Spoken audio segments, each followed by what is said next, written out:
One, go. Hey, this is Phil Price. This is my AADO B-Shift Safeties video. We're gonna try to do this video with the truck on, but we think it might be too loud. If the truck's running, you might not be able to hear me, so we're gonna do it off. So I'm gonna start in the cab. So the first safety feature we have is that the truck will not allow you to put it into aerial master if the truck is not in neutral. So if for some reason you forget to put it in neutral, you still got it in drive, even if you've got your emergency brake on and your front wheel lock on, it's not going to let you put it in aerial master. The other thing about the front wheel lock is it will become disengaged when you disengage the parking brake. So for some reason, when you're trying to leave scene or something like that, you're not going to get jammed up by the front wheel lock.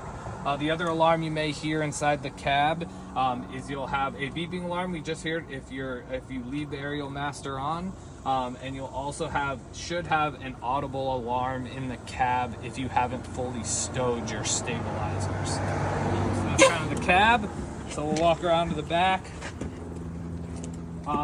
You've got a safety here, the pull out here, in case you're running the aerial from the side as well as working the pump.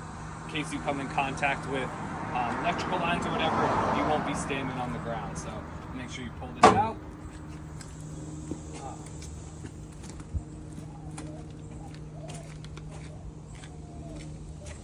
All right, so coming around to the back, you've got your control panel in the back. Obviously, you've got an indicator lamp test here to make sure you've got all your lights working.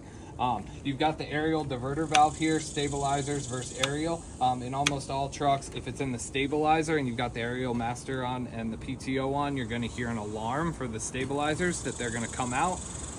That does not work in our truck. For some reason, we can also use both the stabilizers and the aerial, no matter which way the diverter valve is flipped. I know this is built as a safety, so once you've got the stabilizers down, you put it in aerial master mode. No one can, like aerial diverter mode. No one can come here and accidentally lean something against your stabilizers and they come up or something like that. That's not the case on this truck. Both things will function no matter which way the switch is engaged. You've got your 4 stabilizer lights. You're not going to be able to move the aerial until all 4 of your lights are indicated. You've also got your stabilizers not fully extended light down here, telling you in case whether you accidentally short jack the truck or if you're purposely trying to short jack the truck, you are going to have an indicator knowing that that's the case. So let's go up top.